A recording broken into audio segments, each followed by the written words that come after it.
Alright! So magandang araw, magandang hapon, magandang gabi. Depende ho yan sa time zone ng ating lugar at sang sulok man tayo ng ating mundo. Sana'y nasa mabuti tayo na kalagayan at walang sakit-sakit ang lahat. Sa mga kababayan nating OFW at mga kababayan natin na nandyan sa Pilipinas, mapagpalang araw sa ating lahat. Okay, so mga kababayan ko, well, tuloy-tuloy lang tayo sa tagababalita dito ng mga tamang balita at sagutin ang maling information na ipinapakalat ng mga fake news peddlers, ng mga anti-Marcos, lalo-lalo na doon galing po sa mga fentanyl na mga vlogger mga kababayan. Yes, dapat sila sasagutin. Bakit? Kasi pagkaayaan natin sila na lagi pong naninira araw-araw kay PBBM at sa Marcos sa may session, sa katagalan mga kabayan, ang kanilang mga paninira ay bigay totoo yan sa mata ng ibang tao. So dapat sila sasagutin kasi ang bagong Pilipinas, bawal po ang mga sinungaling. At syempre, kasama niyo pa rin si Sir Ivan, ang pinakabulol na vlogger sa balat ng YouTube, pero nagbibigay sa inyo ng mga totoo at mga preskong balita na kinukuha natin sa ating kapitbahay na social media. So magandang buhay sa ating lahat mga kabayan and a happy Saturday sa ating lahat. Okay, so before tayo mag-start mga kabayan, well, syempre, as usual, i-check more natin kung sino lang nakapasok sa ating top 5 commenters doon sa ating last vlog. At nandito sa listahan, ang nanguna po, si Benjamin Maypay. Meron siyang 74 na mga comments. Nandiyan po si Shane Sibal, meron siyang 71 na mga comments. Maria Midasiplon, meron siyang 70 na mga comments. Lerma Sondita, meron siyang 44 na mga comments. And Ayan Gimentiza, meron siyang 36 lahat na mga comments. Again, thank you so much po sa ating top 5 commenters. At syempre, pasalamatan rin po natin ang ating po mga silent viewer dito sa ating channel. Thank you so much. And also, thank you so much sa ating mga viewers na lagi pong nag-like, lagi rin pong nag-shares ng ating mga videos. Thank you so much. And also mga kababayan ko, well, acknowledge din po natin ang ating po mga channel members. Nandyan sila si Barbara Butler, Marie Cres, Katita Darl Vlog. Nandyan po si Cosmo Defender, Susan Torres, Eva Poncelan, Edmond Casteliejo, Lia Ann, Gold Digger, Samuel Mebrado, and Bia Bibar. Siyempre, i-greet po natin mga kababayan ang ating pong mga suki, yung mga early birds at lagi pong nanguna sa pag-comment dyan sa baba sa ating comment section. Nandyan sila si Maricruz Hernandez from North Carolina, USA. Nandyan po si Moonflower, Masking Digma, Army Lagaso, Emmy Mapalad, Len Gonzalez, Sarah Batman Vlog, Noni Betty, Mary Jane Tan, John Kuwan, Ribaya Edit from Hong Kong, Nonoy Florin Hills, Romana Manuel, and hi to Rose Guevara. Okay, so kumusta ang lahat mga kabayan? How are you today? Well, of course, I'm hoping po na sana magandang ating gising ngayong umaga at meron po tayong energetic po na aura katulad din po kay Sir Ivan. As usual, doon po sa ating mga kababayan po nakagigising pa lang at wala pang energy, don't worry, si Sir Ivan po ang bahala sa inyo kasi painitin ko po kagad inyong mga umaga kasi marami po tayong mga baon po na mga mainit na mga balita, mga pasabog at syempre, hindi natin kakalimutan. Mandidibang po tayo ng mga kataratunuhan po ng mga fake news na ipinapakalat ng mga fake news peddlers ng kabilang kampo. Syempre, dapat natin po silang kukurtin po araw-araw mga kabayan. Okay, so Luzon, Visayas at Mindanao. Sa ating pong mga kababayan po mga OFW na walang sawang sumuporta dito sa ating munting programa. Thank you so much and stay healthy always. Okay, so mga kababayan ko, alam nyo until ngayon, hanggang ngayon, nag-English yun niya. Hanggang ngayon mga kababayan, well, wala pa rin po silang tigil na paninira po sa ating gobyerno. Lalong-lalo na doon po kay PBBM. Kasi before po ako nag-vlog mga kababayan, kasi nga siyempre kinagawian na kasi ni Sir Ivan na before po ako mag-vlog, doon muna ako nagtatambay sa mga fake news peddlers mga kababayan sa kabilang kampo. Sad to say, marami rin po silang nauuto at saka ang sabi pa nga nila ay dapat na daw palitan ang gobyerno natin, dapat daw palitan po si PBBM. Now na daw mga kababayan, sabi now na. Anong nauna?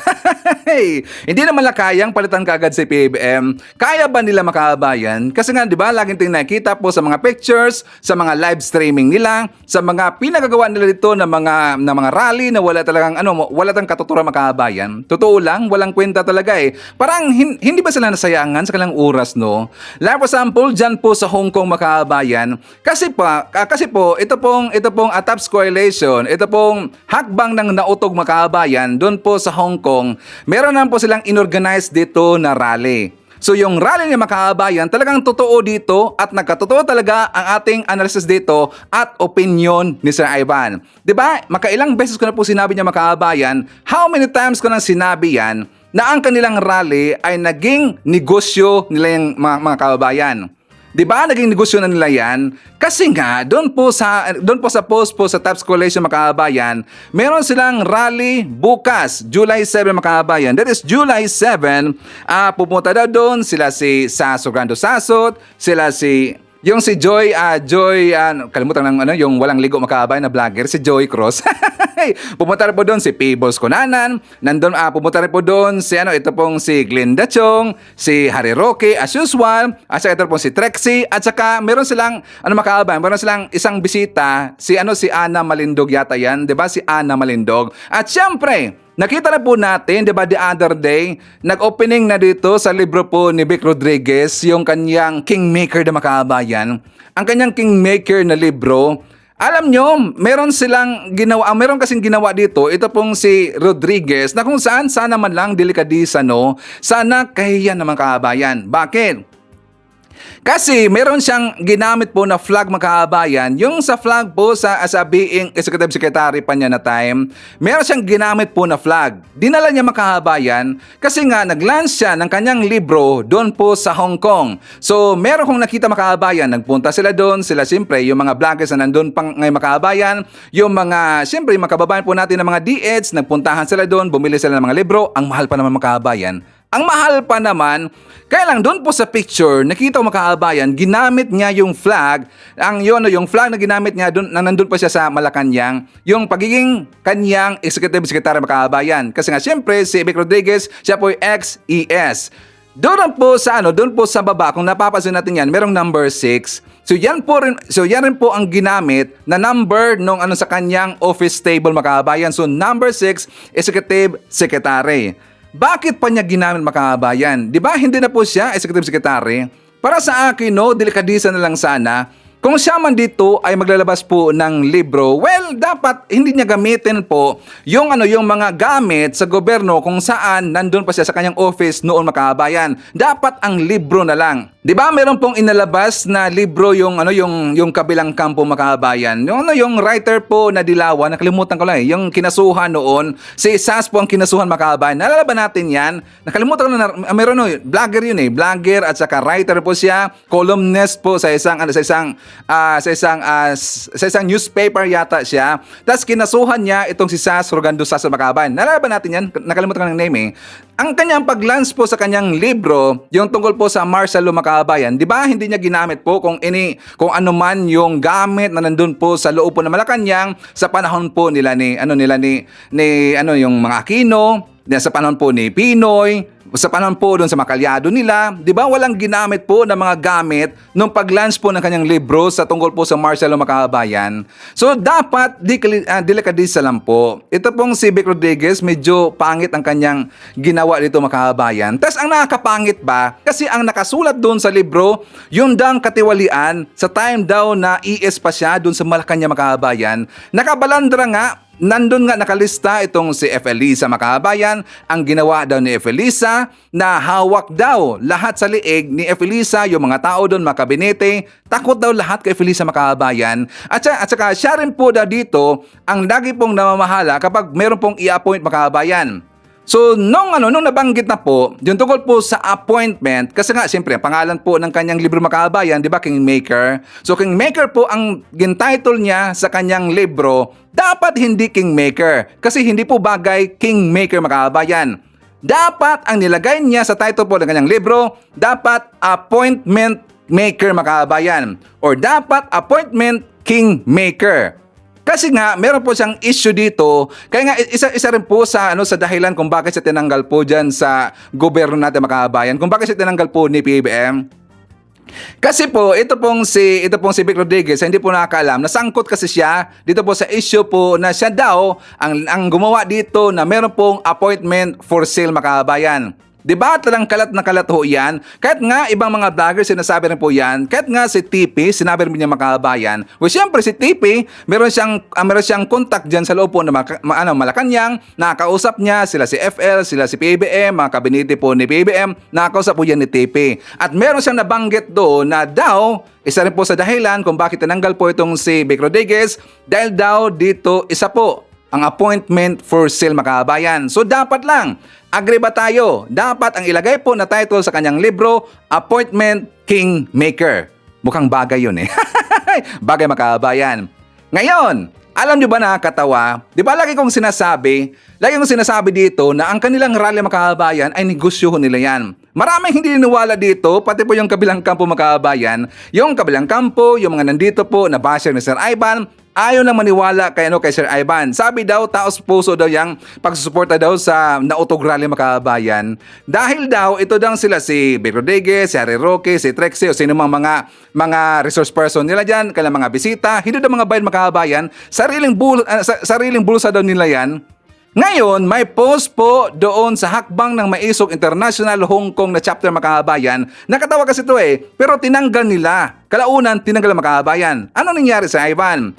Ang kanilang rally na gagawin dyan sa Tsim Sha Tsui mga kababayan, alam niyo na si Ivan, siyempre dyan ako galing sa Tsim Sha Tsui mga kababayan, doon po ang kanilang venue. Pero siyempre, ang Tsim Sha Tsui, malaki kasi yan Meron dang isang parang kwarto yata mga kababayan, parang conference hall, conference room yata yan. Kasi nga 'di ba, bawal po sa Hong Kong yung rally. So siyempre, tatago sila mga kababayan, tago sila. Nakapost po doon sa hakbang ng Maisog International Hong Kong, meron ng bayad ang kanilang rally mga kababayan. Meron ng bayad 220 Hong Kong dollar.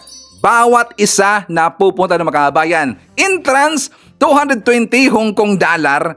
Hindi ba sila mag-iisip dyan? Parang nagiging celebrity na yung mga pupunta doon na sila si Sas, sila si Trexie, si Vic Rodriguez, si Glenn Chong, sino pa, sila si Harry Roque, at saka marami pang iba. Pati nga si Tio Moreno mga kababayan. I've heard na nabanggit po doon sa Tops Coalition, si Tio Moreno, pati po si Ann Malindog, sasama rin po doon mga kababayan, bukas daw. Parang nagiging, concert na dito na sa mga celebrities. Diba? 220 Hong Kong dollar. Napakasayang ho yan. Diba? Sana po doon sa ating mga kababayan na mga workers na nandyan, mga Pilipino nandyan po sa Hong Kong. Sana mag-isip-isip naman tayo. 220 Hong Kong dollar, malaking tulong ho yan sa inyo. Marami na po kayo mabilin yan na mga gamit para po sa inyong mga pamilya. 220 Hong Kong dollar mga kababayan. So yan po ay entrance kapag pupunta ka, aatin ka sa kanilang rally mga kababayan. O di ba sabi ko sa inyo, negosyo na nila yan. Sila po dito ang nakakapera mga kababayan. Kawawa po ang kanilang inuuto dito. Hindi naman po sinungaling si Sir Ivan. Sinasabi ko yan, negosyo ang kanilang rally. Mangyari man ho yan, matuloy man yan o hindi, mayroon na po talaga silang talent free mga kababayan. Talent free from Digong, talent free from Kibuloy, at saka doon po sa funders daw, honestly, taga China mga kababayan. Mayroon na po silang talent free. So inuuto lang po lang dito ang kababayan natin po na nandyan sa Hong Kong kasi sila po ito'y pinagpirahan mga kababayan. Okay? So anyways, alam nyo, before tayo pumunta doon sa ibang topic, kasi nga, after ko po nakita, siguro half day or one day mga kababayan, hindi ko na to nakita, hindi ko na nakita po itong post na to na meron pong pera involved mga kababayan or meron pong entrance fee. Tinanggal na po nila. Well, siguro marami nagrereklamo, marami siguro nakita nito na mga vlogger ng ating kasama dito ng mga vlogger, tapos binabatikos mga kababayan, or baka nakita rin po ito ng mga analyst. Kung bakit nagkaroon ito ng pera na involved or merong pong ditong entrance fee ang kanilang rally. Isamantalang sa mga rally po, sa rally po na ginawa po ni Mami Ping mga kababayan, doon po, di ba, open na open, may nakita ba tayo hiningaan po ng pera? Doon sa Sara Resign rally mga kababayan, may nakita ba kayo na hiningan po ng pera? Di ba? Wala, libre na libre po ang pagkain, libre na po. Isa sa kanilang rason mga kababayan kung bakit daw merong pera involved dito or merong hingan sila dito ng entrance fee, ang kapalit daw niyan is unlimited foods mga kababayan. Meron sa inilagay dito, unlimited foods daw with drinks. Unlimited foods. Tas 220 Hong Kong dollar mga kababayan. Do you think maubos yan isang tao na kainan na ang dami mga kababayan? Diba? Isip-isip. So anyways, inis makaban ko, forward tayo. Diba kahapon nabalita natin na kahapon rin po, the other day, nabalita natin na kahapon po yung day na kung saan mag-file po ng kaso si ex-senator Sonny Trillanes makabayan ng plunder doon po kay Digong, pati po dito kay Bongo. So kahapon, official na po, nagpunta po doon si Trillanes sa Korte Makabayan para po nag-file siya ng case doon po kay Bongo at saka kay Digong ng plunder case Makabayan. So before tayo mag-proceed, ipakita ko muna sa inyo yung balita tungkol doon sa pag-file po ng kaso ni Trillanes kay Digong at saka kay Bongo Makabayan. For more details, let's watch this.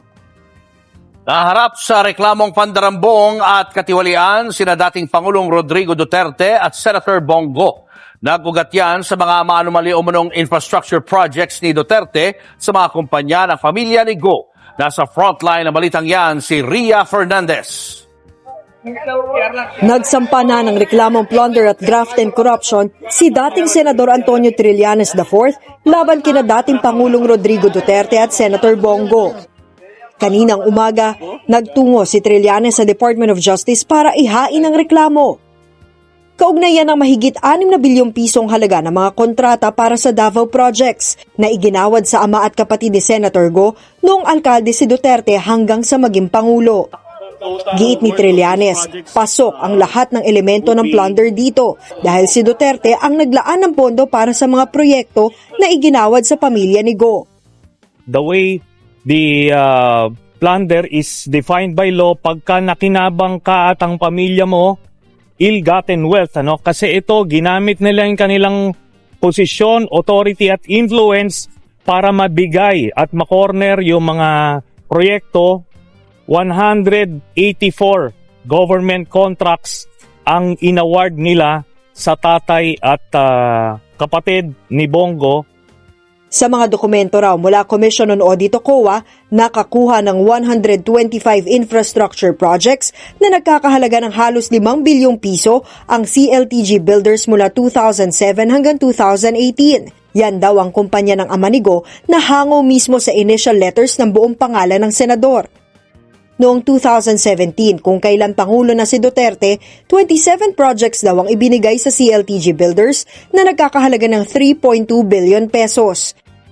Mayroon ding nakuhang bilyong-bilyong pisong halaga ng proyekto ang kumpanyang pagmamayari ng kapatid ni Go. Pinuna rin ni Trillanes ang pakikipag-partner ng mga kumpanya ng pamilya Go sa mga malalaking kumpanya dahil limitado lang ang kanilang financial at operational capacity para sa mga malalaking proyektong ito. Ang masaklap pa raw, delayed ang infrastructure projects na ito sa Davao.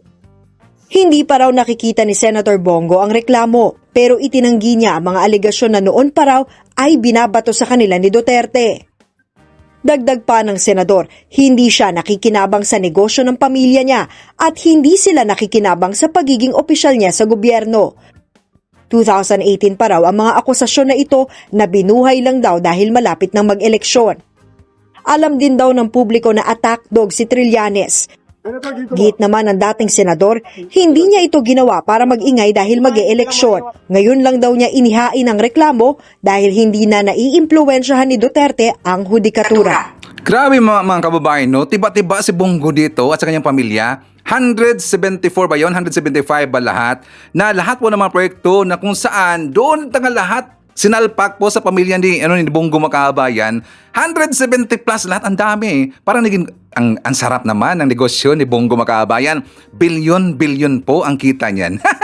Infrastructure po na project, bilyones po ang mga projects na dyan mga kabayan. So alam niyo po, naalala ko kasi ito, na isa rin po ito is napag-usapan ni Atty. Claire, mga kababayan. Di ba kailangan po natin si Atty. Claire, yung vlogger po, na meron pong allegedly daw noon, kahit hindi pa nag-file po ng kaso si Trillanes, di ba lagi yung nababanggit po ni Atty. Claire na meron dang allegedly ng mga projects po sa past administration, mga kababayan, itong si Bongo, na kung saan itong negosyo na to, ang kumpanya na to ay ang nagmamayari dito ay ito pong si Bongo, mga kababayan. Nabanggit ito yan ni Atty. Claire noon, 6.6 billion pesos. So totoo pala talaga. At least, itong si Trillanes, makabay, nag-file sa ito ng kaso, meron pong makakulang po na mga dokumento galing po mismo dyan po sa gobyerno, makabayan. So may laban. May laban po itong si Trillanes. Hindi siya nag-file noon, makabayan, kasi siyempre hawak po yan ng mga Duterte ng panahon na yon. Wala talagang laban si Trillanes sa panahon na yon. Pero ngayon kasi, nakita po ni Trillanes na ang ating justice system talagang nagiging fair at saka talagang gumagana, makabayan. Kaya ngayon po na panahon, siya nag-file ng kaso. Sabi dito ni Bongo na hindi daw siya nakinabang sa negosyo daw ng kanyang pamilya. Maniwala ba tayo dyan? Diba? Hindi ba naikinabang si Bongo sa negosyo ng kanyang papa at sa ng kanyang kapatid, makabayan? Napakasinungaling naman eh. Ang babaw po na ng rason po ni Bongo. Imposible ho yan. Bakit? Kasi ang negosyo nila, ang negosyo po ng kanyang papa at ng kanyang kapatid, makabayan, negosyo po yan mismo ng kanilang pamilya. Ang babaw talaga ng rason po ni Bongo, makabayan. Okay, so tungkol naman po dito sa usapin po ng ICC, kasi nga nag-file na po ngayon ng kaso po ito pong si Trillanes, makabayan, ng Flander, dito po kay Digong at saka kay Bongo. Maraming usapin ngayon, gin-follow up po ng vlogger na si Mima Alicia, makabayan. Ito pong si Sunny Trillanes, ano na ang update daw ng ICC? Nasa Pilipinas na ba? Or papasok ba sa Pilipinas within this month, makabayan? So ito po ang kanyang sagot. So for more details, let's watch this. If I'm not mistaken, nag-post ka sa Twitter. Ito na yung inaabangan ng lahat na baka this June or July, papasok na ang International Criminal Court sa bansang Pilipinas para hulihin ang first batch, which is ito nga pong si former President Duterte. Any update? Former Sen, nag-aabang din kami. So historically, based dun sa mga previous na mga decisions nila, lumalabas yun between 1 month to 3 months. So talaga at this point in time, aantayin na lang natin. Pero ang pinakang latest na nakuha kong impormasyon ay yung mga mga pulis ay sinabi na ng ICC na they're being treated as suspects at kailangan silang makausap na ICC. Yan, nag-communicate na sila sa Philippine government. At ang ibig sabihin niyan, paparatingin yan, no, sa mga police na involved, mga implicated. Pero ang next niyan, malalagay na sila sa Interpol Blue Notice na tinatawag. Ito yung pag mag-a-abroad ka at papasok ka sa immigration, lalabas doon na nandoon ka sa Blue Notice. 'Di ba? Pwedeng dito sa Pilipinas hindi ka nila ilagay sa Blue Notice, pero paglabas mo, pagdating mo doon sa pupuntahan mong bansa, doon lalabas yung pangalan mo sa mga immigration counters. Kaya doon ka ngayon tatanungin nung mga taga-ICC. So i-hold ka nila doon. Kaya itong mga police na implicated, malamang hindi na yan makakalabas. Kahit gaano kayayaman yung mga yan, gaano karaming nakurakot nila sa kapulisan, hindi nila magagamit yun sa pag-abroad nila. Okay, so gusto ko lang former Sen na linawin, may aasahan ba kami ngayong July? Alam mo, syempre 'di ba? Madaming naniningil niyan once na sinabi mo. Although sabi mo naman na baka, 'di ba? May possibility, may posibilidad na baka this June or July. Pero the question here is, may aasahan ba kami ngayong July? Well, alam nyo, kung kaya ko lang sagutin yan, gagawin ko na, no? Pero talagang at this point in time, hindi po talaga natin kontrolado, no? Nag-aano lang tayo. We are hopeful bine-base lang natin itong estimate natin doon sa mga previous na decision nila.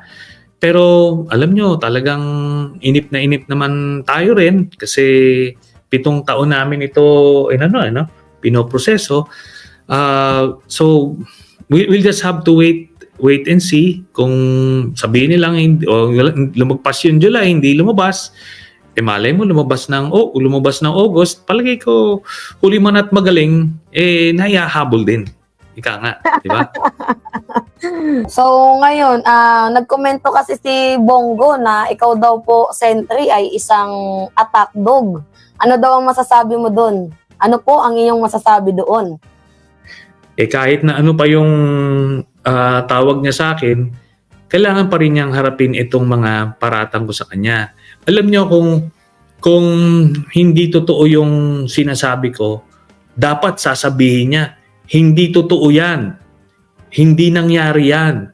'Di ba? Ito ang pruweba ko. Ganun 'yon. Hindi attack dog yan. Anong klaseng depensa naman 'yon? Wala 'yon, 'di ba? Makikita ng mga kababayan natin na mahina yung alibay mo, mahina yung palusot mo. So, they would be inclined to believe. Tsaka, by the way, ang ebidensya ko po rito, mga COA documents, mga DPWH contracts, DTI documents. Binigay ko sa media lahat yan, kaya pwede nilang himay-himayin. Kung nagsisinungaling ako, di pwede kong kasuhan ng perjury. No? At kung ano-ano pang pwede nilang i-file sa akin kung nag-iimbento lang ako. Kaya nga ang kapal nung mga dokumentong na i-file ko kanina. Okay, so kung totoo po yung sinabi po ni Senator Lianes Macabay, na kung saan yung ICC nag-post na sila sa mga immigration doon sa ibang lugar, sa ibang country mga kababayan, nakalagay na po sa Interpol Blue Notice yung mga pangalan po nila ni Digong. So ibig sabihin, hindi sila basta-basta po itong si Digong makapunta po doon sa ibang lugar mga kababayan. So sana matuloy na at saka papasok na sa Pilipinas yung ICC mga kababayan. Sino bang agree dito na ipapasok po ni PBBM, ipapasok po ng ating gobyerno ang ICC sa Pilipinas mga kababayan? Please comment dyan sa baba at saka babasahin niyan mamaya ni Sir Ivan. Okay?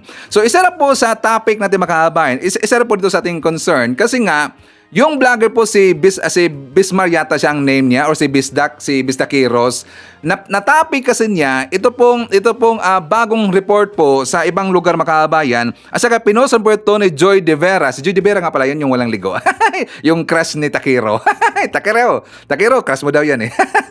Itong si Joy De Vera mga kababayan. Isa rin po sa nag-post dito si Eve Jogalbot. Isa rin po si Noel Landero Sarefa. Yung mga rabbit po na mga makaduterte po ng mga vlogger mga kababayan. Itong report na to, sabi na dito, 20 biggest gambling countries in Asia. So dito po sa 20 na mga biggest gambling countries in Asia, number 1 po ang Pilipinas mga kababayan. Na number 1 nga ang Pilipinas pero biggest gambling naman eh. Biggest gambling ang Pilipinas. Top 1 sila sa top 20 mga kababayan. Number 1 po sa top 20 ang Pilipinas sa biggest gambling countries in Asia. So, syempre, yan po ang kanilang ginamit dito mga kababayan. Paninira dito. Wala nang kwenta ang Pilipinas. Nag-number 1 na yung Pilipinas pero biggest gambling the countries in Asia mga kababayan. So, ibig sabihin nito, isa lang po ibig sabihin ng mga kababayan, dapat natin po silang risbakan. Ang ibig sabihin niyan, hindi po naghihirap ang Pilipinas. Hindi ko maniwala mga kababayan. Dito pa lang po sa report po na ibang lugar. Kasi ang report nito mga kababayan ko, ang source data nito is from, I think yung data po sa ibang lugar. Nakita ko dun sa source ito, sa ibang lugar po ito kinuha. Ni-report lang mo ito, siyempre ng mga DDS. So ibig sabihin, fake news po ang kanilang sinabi, naghihirap ang Pilipinas. Correct or wrong? Diba? Kasi nga, matatawag ba dito na biggest gambling countries in Asia ang Pilipinas kung naghihirap ba ang mga Pilipino? Totoo naman talaga, alam nyo, totoo naman talaga, marami pong mga gambler, mga sugarol dyan sa Pilipinas, totoo yan. Kaya nandun po sa mga sikit-sikit na mga bahay makabayan, doon po sa mga, alam ho natin, doon po sa mga informal settlers, alam ho natin yan, marami talaga pong nagsusugal dyan. mismo sa loob po ng kanilang teritoryo mga kababayan. Meron ho yan. Kasi nga, si Ivan, sa hindi po nakaalam dito, nandun po ako sa Cebu mga kababayan, kahit sa ibang lugar po, doon sa may Manila area, nakapunta po ako doon sa mga medyo sikit-sikit po ng mga bahay mga kababayan. Pero masaya naman sila, okay naman sila. Pero every morning, may madaanan po ako kapag lalabas na po ako sa lugar na yon, ang bagit mga kababayan. Kapag lalabas na ako sa lugar na yon, lagi kong madadaanan, meron talagang magsusugal doon. Kahit na, siyempre, may akay-akay dito ng mga bata, may mga alam na po, basta kahit kulang po ang kanilang pera, basta ang importante dito sa kanila, makapagsugal na mga kababayan. Totoo po yan. Kaya nga hindi ako maniniwala lagi na meron ba talaga naghihirap sa Pilipinas? Merong talagang pera. Pero ang iba kasi mga kababayan, ginagamit lang sila dito sa mga paninira po ng ibang politiko. Ginagamit sa ito sa mga paninira po ng mga merong personal interest na yung lagi pong mga paninira nila para po masira dito ang ating gobyerno, ang Marcos admin at saka si PBM. Marami daw naghihirap dahil daw sa pamuno ni PBM. Well, in fact, ay kung maniwala niyan. Meron po at meron talagang pera ang mga tao mga kababayan. Kahit sa tingin natin na yung pormahan nila parang naghihirap sila. Let's say, real talk lang po tayo. Kahit sa tingin natin po na naghihirap sila, nakakainom pa rin po sa mga kababayan. Totoo yan, nagtagayan, merong sugal o anumang magawain nila dyan na kailangan po talaga ng malaking pera mga kababayan. Yan ba'y naghihirap? Hindi po. Hindi po. Meron silang pang-provide dito financial para po sa kanilang mga bisyo mga kababayan. So, totoo siguro yan na top 1 ang Pilipinas. Pero, bakit naman dito po idadump ang issue na yan kay PBM samantalang sa panahon naman po ni Digong nagkaroon po ito ng maraming pugo mga kababayan. Free visa pa nga ang mga Chinese mga kababayan. Free visa ang mga Chinese. 'Di ba? Sa panahon po ni Digong nagkaroon po ng maraming pugo mga kababayan. Ano man yung pogo ay siyempre tungkol sa mga gambling, online gambling, basta gambling, marami na pong scamming mga kababayan. Kaya siguro nagkaroon ito ng report po yung ibang country na number 1 po, top 1 sa 20 biggest countries, gambling countries sa Asia ang Pilipinas. Dahil po yan sa pogo. So dapat ang kanilang dumbulin mga kababayan, ang dapat nilang kurutin ito pong si Digong. Kasi siya po ang nagpapasok ng pogo dyan sa Pilipinas. Pero marami pa rin po tumaya po sa loto mga kababayan, no? Kasi nga, di ba ang loto is serve po ito as a gambling. Sakto ba? Masaserve ba natin as gambling ang loto? So before tayo mag-jump po sa ibang usapin mga kababayan, well, shoutout muna natin. Nandyan po kasama natin si Clay Guillermo, nandyan po si M.E. Jolly Requesto, nandyan po si Jovi Montero, Gloria Marquez, Jose Kirwin Hogos, nandiyan po si M.S. Arino, Tagalog Nak TV, Gina Consonhi, nandiyan po si Joselisa Moises, Velia Bautista, Remedios Varo, Medenciana Isla, nandiyan po si Maria Midaseplon, isyatat natin si Aurora Mercado and family ng Mangaldan, Pangasinan, hi to Jestobto from Calamba, Laguna, isyatat rin po natin ang pamilya Lota at Ali Said or Ali Sid na nandyan sa Dubai from Eva Atienza and hi to Evelyn Garcia. Okay, so mga kababayan ko, ipakita ko sa inyo yung balita po, siyempre, good news natin po. Hindi natin kakalimutan ang good news para maging aware ho tayong lahat dyan po sa ating mga bagong viewers, mga bagong pasok dito sa ating channel. Dito po sa channel si Ivan, napapakita ho tayo dito ng mga programa ni PBM, mga plano ni PBM, at saka yung mga proyekto po na nangyari na sa Pilipinas at marami pong nakinabang po na mga kababayan natin pong mga Pilipino. For more details, let's watch this. Pinangunahan ni Pangulong Ferdinand R. Marcos Jr. ang pamimigay ng halos 3,000 mga titulo ng lupa sa mga benepisyaryo ng Department of Agrarian Reform sa Lanao del Norte. Kinag-ulat ni Regine Lanuza.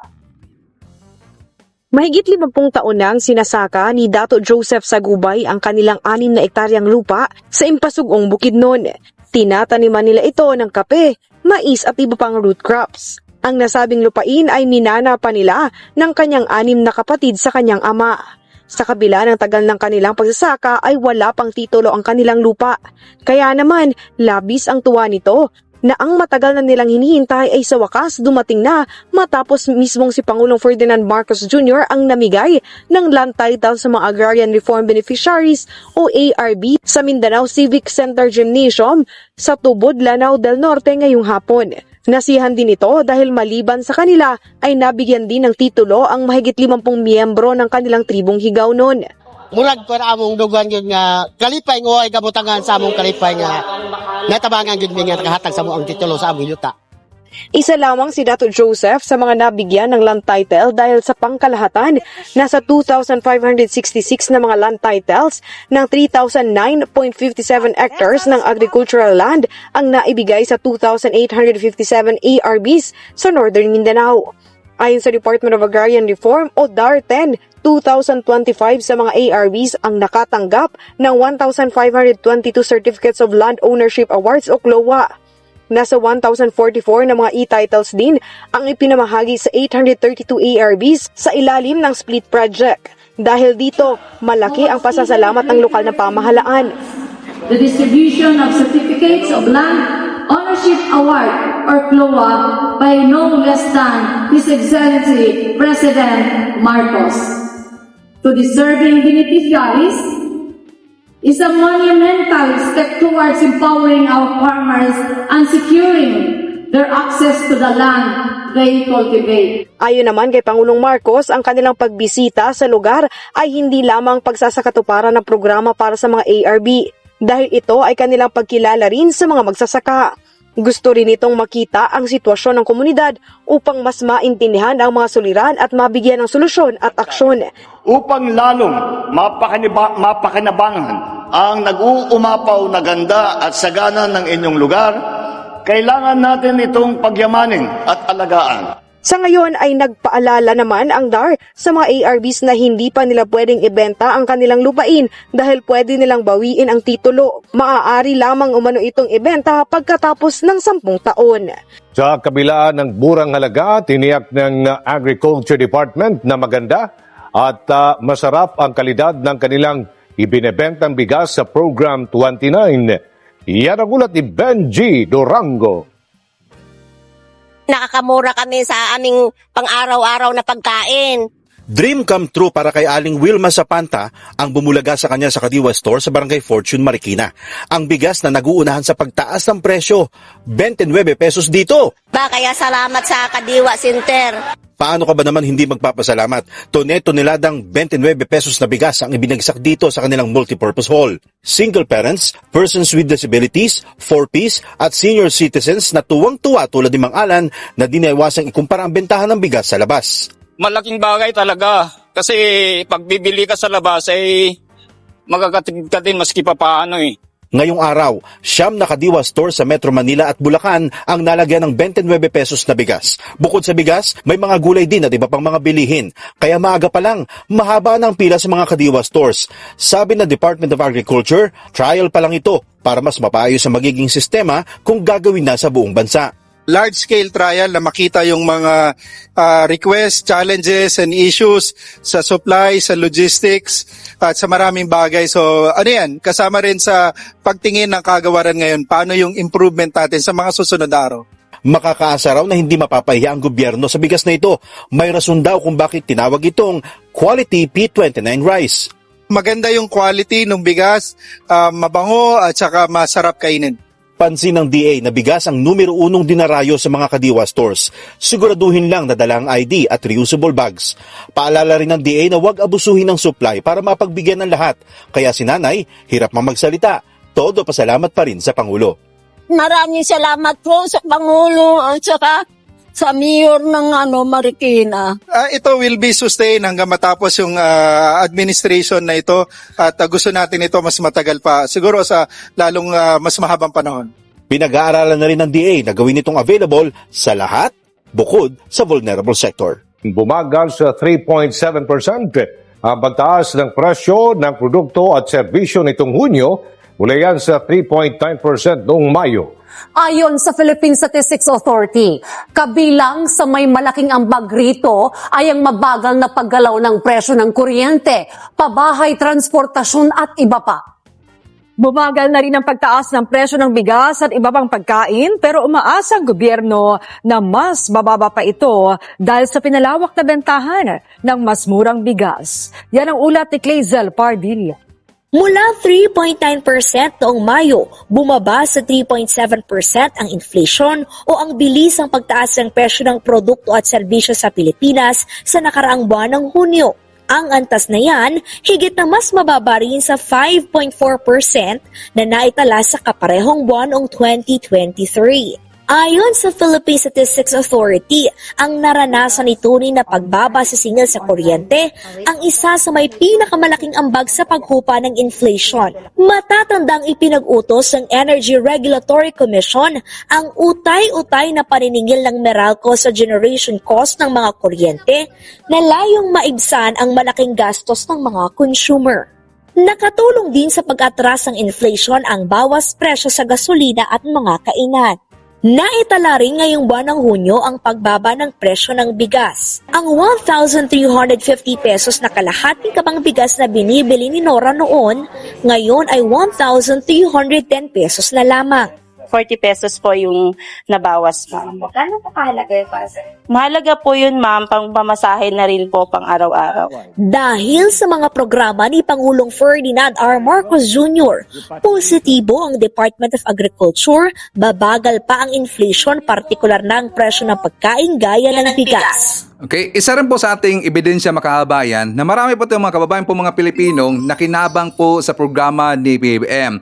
At ano ba ang kailang nasabi dito? May pakita ko sa inyo po na isang video makabayan. Well, dito po sa video na ipapakita ko sa inyo, hindi ko nailagay dito yung courtesy kung sino man ang nabayari po ng video nito makabayan kasi hindi ko talaga alam kung sino po may-ari nito. Nakita ko na ito doon po sa Twitter. Okay? So ito po ang nasabi, ito po ang masasabi na isa po sa ating kababayan po na nakabenepisyo sa libre dialysis mga kabayan. For more details, let's watch this. Ang sarap-sarap po sa pakiramdam na ngayon ay wala na akong binabayarang copay para sa aking pan-dialysis. Alam nyo, mula nung March 2002 until June 29, 2024 ay nagbabayad po ako para sa pang-dialysis ko. Ang sarap lang po sa pakiramdam na noong July 1, nag-start po ako na hindi na magbayad ng copay para sa pan-dialysis ko. Kaya ang saya-saya ko po. Alam niyo po, first time po talaga for 22 years. First time ko na hindi na po ako nagbabayad ng aking dialysis. For 22 years, naranasan ko po at ng pamilya ko ang hirap para po sa pang-dialysis ko. Pero noong July 1, nagkaroon po ng magandang balita at gusto ko pong magpasalamat sa mga gumawa ng programang ito, katuwang ang PhilHealth. Thank you, Lord God. Kahit 22 years ang hinintay ko, naranasan ko namang hindi magbayad ng dialysis ko. Kaya masaya lang po ako. Masaya lang po ako. Thank you po talaga. First time for 22 years, hindi po ako nagbayad ng aking dialysis. Sa sabi ng ibang makabayan, hindi daw nagtatrabaho ang Pangulo si PBBM, hindi daw nagtrabaho daw ang Marcos administration.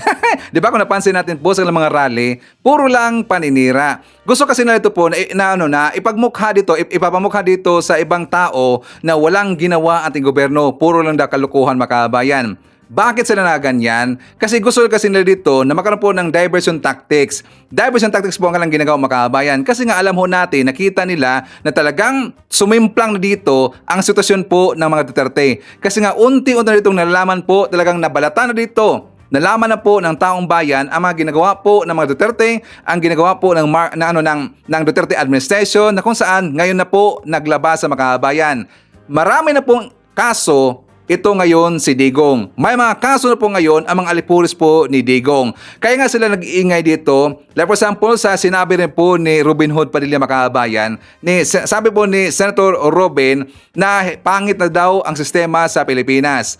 Naging bulok na daw ang sistema sa Pilipinas. Hindi na siya dito nag-i-enjoy makabayan. Bakit na nasabi yan? Kasi nga, siyempre, yung sistema sa Pilipinas hindi kasi sumang-ayon sa kanila makabayan. Na kung saan, ang justice system natin po, sa panahon po ni Digong, hawak kasi nila. Ang sistema noon ng gobyerno natin sa panahon po ni Digong, hawak na makabayan. Kung anong gusto pong sasabihin to ni Digong, susunod kaagad. Kaya po natabunan, kaya hindi po nalaman yung mga katarantaduhan pong kabulukang ginagawa ni Digong noon makabayan. Kasi nga, hawak nila ang system noon. Kaya nga nasabi yan ni Robin Hood, pangit na daw ang sistema ngayon. Pangit para sa kanila. Pero para po sa ibang tao, majority po ng taong bayan, naniniwala dito na naging fair po ang justice system sa Pilipinas. Agree ba tayo makabayan? Please comment dyan sa baba. Babasahin yan mamaya ni Sir Ivan. Okay? Well, siya nga pala. Kung nagustuhan nyo po ang ating good news, please don't forget to like po sa ating video. And please also, kung okay lang sa inyo, i-share ho natin ating video mga kababayan. Para marami po tayong matutulungan po na mga kababayan na malaman nila po ang totoong nangyayari sa Pilipinas sa pamumuno po ni BBM. Para rin po na malaman po ang mga programa, mga proyektong ginagawa ng ating gobyerno. Okay? So please, like our video and i-share po natin po ang ating video mga kababayan. So anyways, forward din po tayo. Ipakita ko muna sa inyo yung vlog po ni Mike Abe.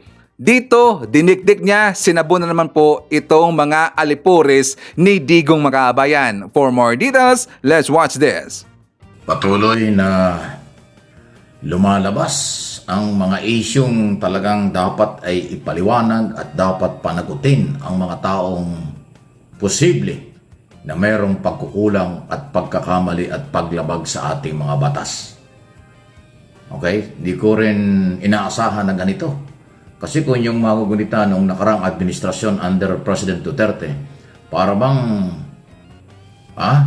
napakalaki ng pag-asa at napakataas ng expectation ng taong bayan sa pagbabago.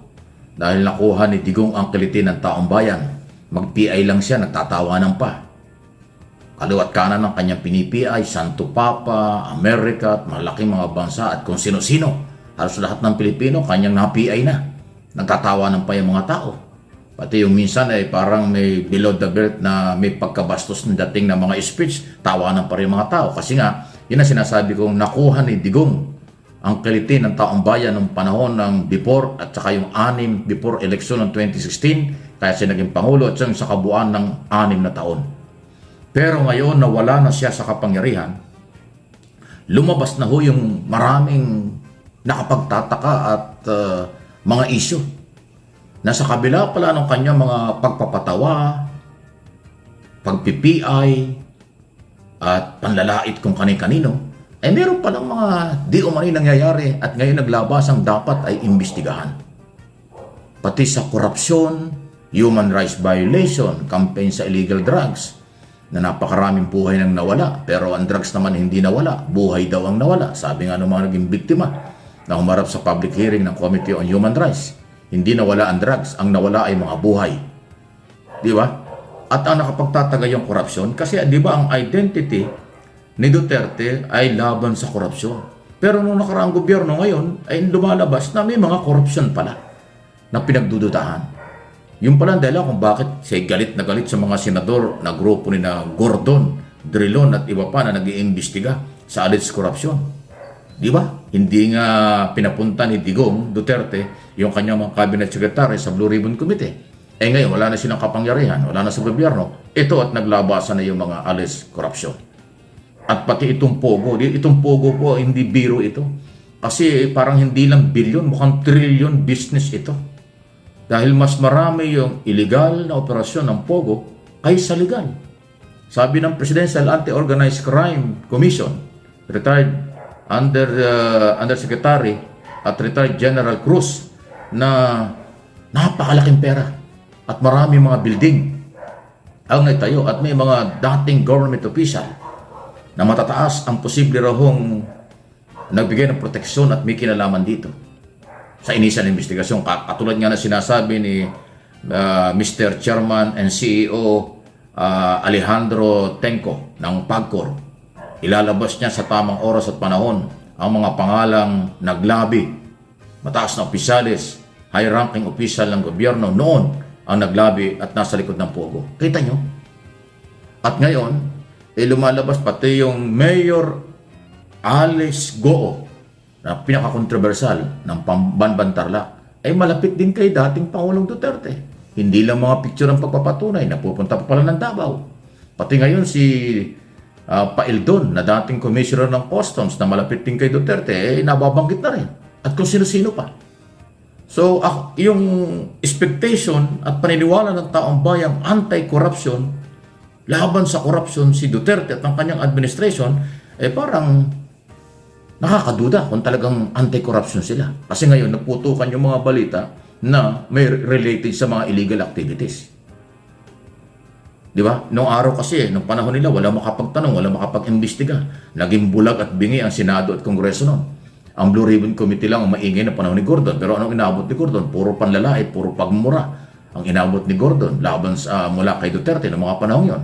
Ang Senado, ang Kongreso, na noon ang speaker ay si Velasco at saka si Alan Peter Cayetano, nag-agawan pa, nagkudita pa dyan. Wala naman silang ginawang investigasyon in aid of legislation para imbestigahan yung mga alleged corruption, overprice sa COVID issue, COVID-19, at saka yung tungkol ho sa yung mabigat na human rights violation sa war on drugs.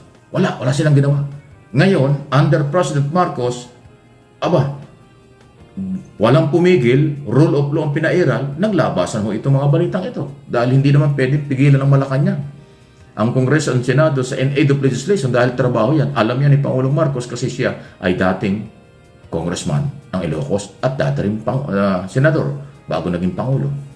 O di ba? So hindi ito kasalanan ni Pangulong Marcos. Trabaho at obligasyon ng Kongreso at Senado itong investigasyon na lumalabas ngayon. At dahil dyan, sa akin pong analysis at opinion, kaya naman po nag-iingay yung mga Duterte. Kasama na yung kanilang mga vlogger. Para sirain at kumbisihin ang taong bayan na magalit sa kasalukuyang gobyerno. Anong gustong palabasin? Nagtatanong lang po ako, gusto ba nilang pagtakpan itong mga isyong iniimbestigahan ng Kongreso at ng Senado tungkol sa mga ginawa ng nakaraang gobyerno? Kaya itong mga DDS follower supporters ngayon ay nag-iingay sila para galitin ang tao at magalit sa ating Pangulong Marcos. Now, again, inuulit ko, wala namang kinalaman ang Pangulong Marcos sa mga nangyari niya. At yung nangyayaring investigasyon. Dahil yan ay respeto between Executive Department at mga legislator, pati na ang judicial body sa mga kasong pinapil na kaso laban ho doon sa, halimbawa kay Kibuloy, kay Bantag, at kay Tebes. Walang kinalaman ng Malacanang dyan. Trabaho yan ng law enforcement agency at ng judicial body. Nasa judicial na po, nasa korte na yung mga kaso. Yun eh. Kaya kung yung mapapansin, kaya ako ito pinapaliwanag, siguro hindi lang ako nakakapansin, kahit kayo mga nanonood, mas matalino kayo, mas agresibo ang ating mga followers at mga Pilipino dito at sa abroad, nakita nyo ang ingay ng mga nag-iingay kahit ninukakaunti sila. Pinipilit nilang palakihin ng kailang grupo ng mga DDS para siraan ng siraan itong Speaker of the House at saka yung ating Pangulo. Hindi nila binabanggit at sinasabi sa kanilang mga pagtalakay na trabaho ng Senado at Kongreso ang kanilang investigasyon. Pinipilit na masama daw itong administrasyong ito. Di ba? Wala raw ginagawa itong administrasyong ito. Nagpapahirap daw sa bayan. So, kabaligtaran ng lahat. So, again, tatanungin ko, gusto ba nilang pagtakpan yung mga di umano'y paglabag sa batas ng Duterte administration, kaya ganyan ang mga tinatalakay at sinasabi ng mga pro-Duterte sa ngayon. Di ba? Alam niyo yan, kayo mga nanonood, nakikinig, inuulit ko, kayo ang mas matalino kaysa akin. Mas matalino kayo kaysa iba.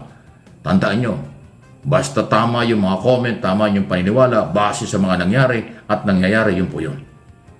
Kaya asahan natin, dahil nga ho nabubuko ang nangyari sa nakaraang gobyerno, kaya nag-iingay. Kaya gusto nilang palitan ang kasalukuyang gobyerno. Kaya gusto nilang sirain at galitin ang taong bayan para magalit sa ating gobyerno kasi nga nagkakabuko na.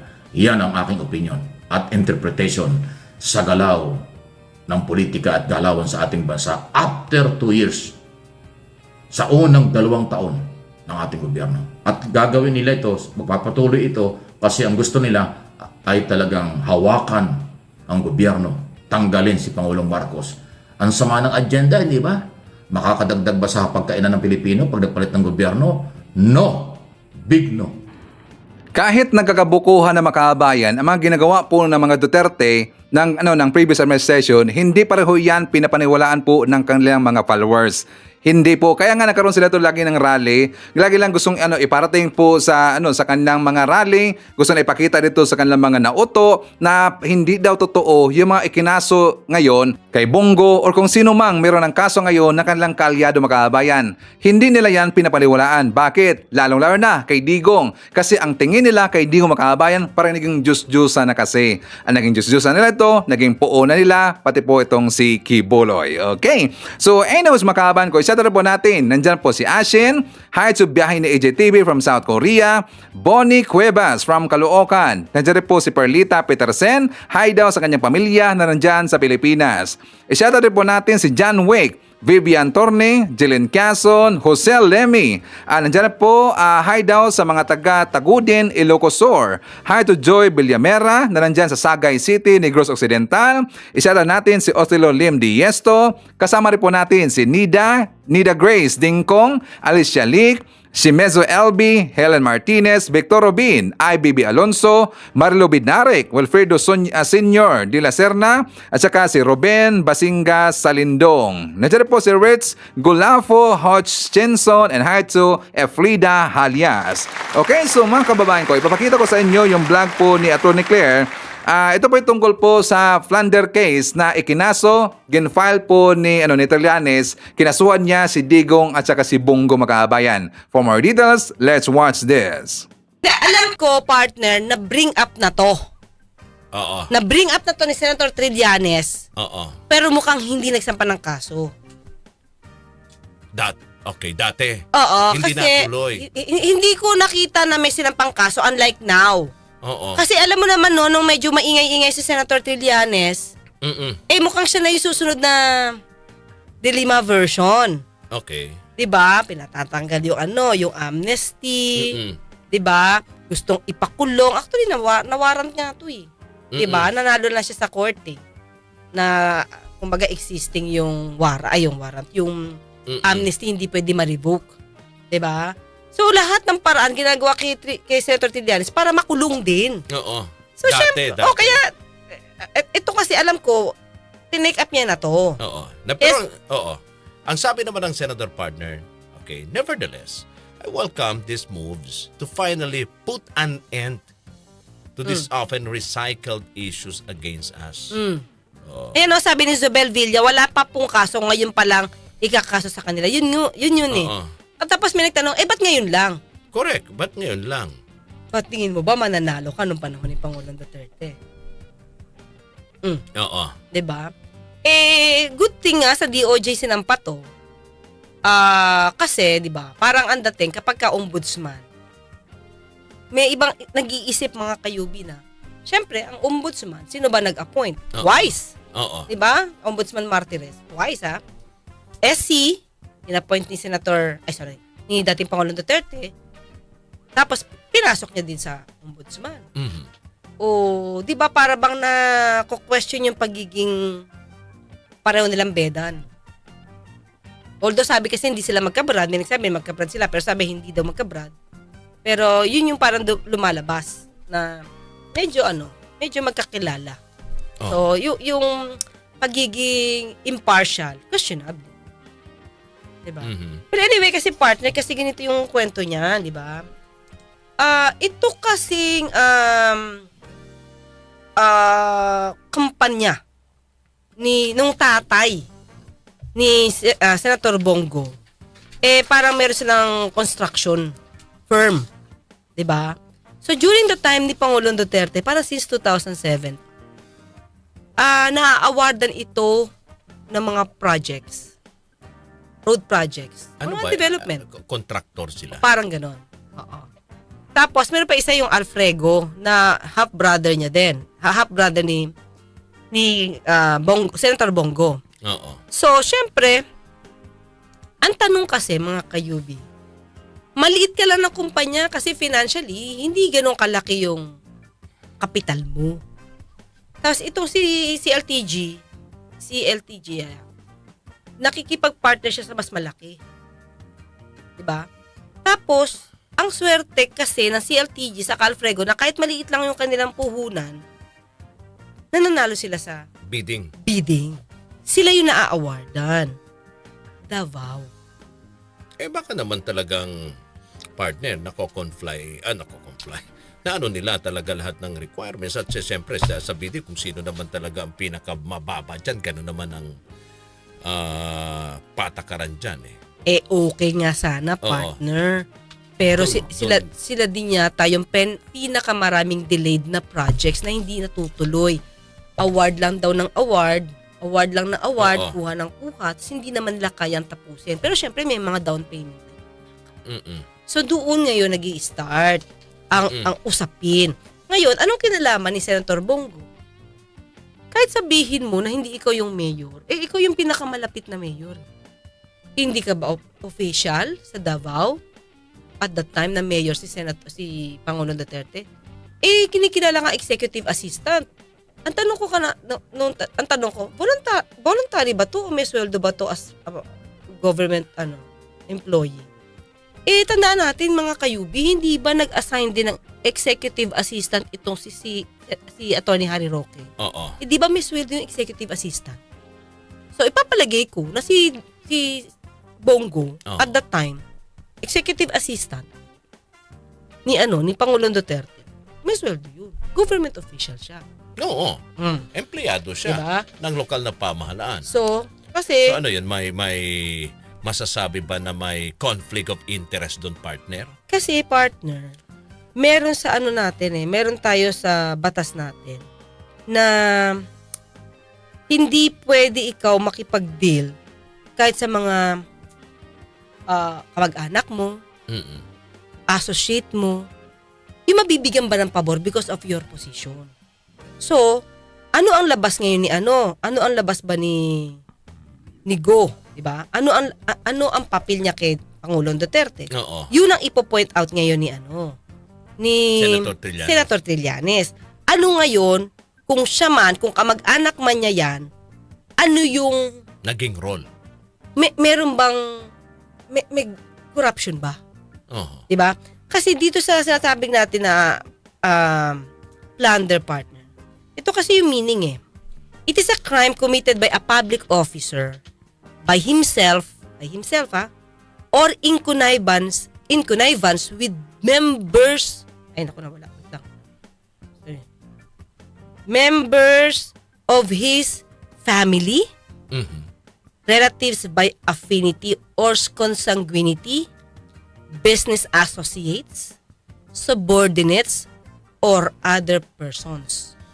So, papasok ba si Bongo doon sa other persons kung i-connect mo kay dating Pangulong Duterte nung mayor pa siya? Kasama ba siya doon? Subordinate ba siya? So, subordinate, tapos itong subordinate mo, public employee din, tapos ang napaboran, tatay. Saka half-brother. Tapos, ang daming projects. So, tingin ko doon, pumapasok. Pero paano mo ma-connect o partner? Kasi siya bang nag-approve? Si Mayor? Hindi, si Senator Bongo kasi that time. Partner. Ito nga ang connect eh. Ano siya eh? Special. Oo. Special assistant. Special assistant. Kaya nga, partner. Mayor. Oo. Special assistant mo to, subordinate mo to eh. Diba? So, si subordinate mo, may kamag-anak. Kahit hindi siya, pwedeng dummy. When in fact, pwede mong i-connect na bakit ito pa? Bakit itong tao pang ang bibigyan mo ng maraming projects? Tapos, ang liit lang ng puhunan yan, bakit sila pa yung nananalo? Qualified ba talaga sila? Yun yung point, tingin ko, partner. So, ang mangyayari, di ba, parang taking advantage of the position, di ba, partner? Lalabas na, nagtitake advantage sa position. Sila sila Pangulong Duterte,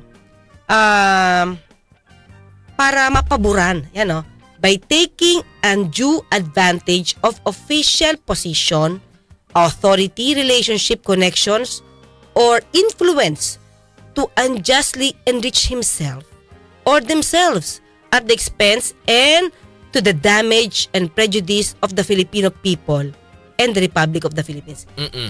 Very broad yun.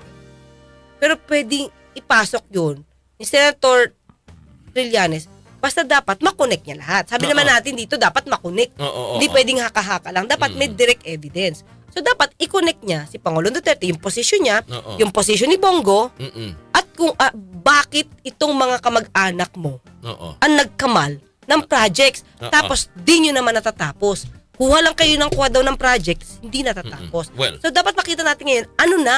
Kasi as 2018, sila yung may mga delayed na projects sa Davao. So, lahat ba ng projects sa Davao natapos na ng nila? Yun yung isang question. At saka mukhang handa na mga humarap rito si Senator Bongo. Kaya sabi nga niya, mas okay na yon. Okay. Nagsampa ka ng kaso para at least may ano din sila, no? May paraan din na para mabigyan ng linaw at depensahan yung sarili. It's karapatan naman yun, partner. Diba? Alam mo, i-deny lang yan. Ito nakikita kong depensa. Ay, wala akong pakialam dyan. Hindi ako dyan parte. Oo. Very broad na depensa. Hindi ako parte niyan. Sa tatay ko yan. So what? Oo. So dapat, doon magko-concentrate si Senator Trillanes kung paano niyang i-connect si Bongo sa kumpanya at ano ang naging papel ni Bongo para ma-award sa tatay niya at sa brother niya yung mga malalaking projects ng Davao. Yun. Okay, so any comment, suggestion, or reaction sa ating mga topics ngayong araw, please feel free to comment dyan sa baba at babasahin yan mamaya ni Sir Ivan. Okay, so anyways, yan po ang ating manakalm ng mga balita ngayong araw. Kung nakaabot ka po sa portion na to, sana nakapag-like na ho tayo. Libre po ang mag-share, libre din ang mag-subscribe. Again, maraming salamat sa mga viewers na hindi nag-skip ng ating mga commercials. Thank you so much. At before natin tatapusin ating programa ngayong araw, sana sabayan nyo si Sir Ivan para sa ating live messaging prayer. Aking Ama sa Langit, aking inaalay ang araw nito at ang lahat ng aming mga gawain. Sa iyong harapan, naway kalugdan mo ang lahat ng aking gagawin at naway masunod ko ang iyong mga kalooban. Bigyan mo nawa ang aking kabuuan ng mabuting kalooban, matalas na diwa at matuwid na layunin. Sa ngalan ng ating Panginoong si Jesucristo, Amen. So maraming salamat mga kababayan, and I hope to see you again on my next video.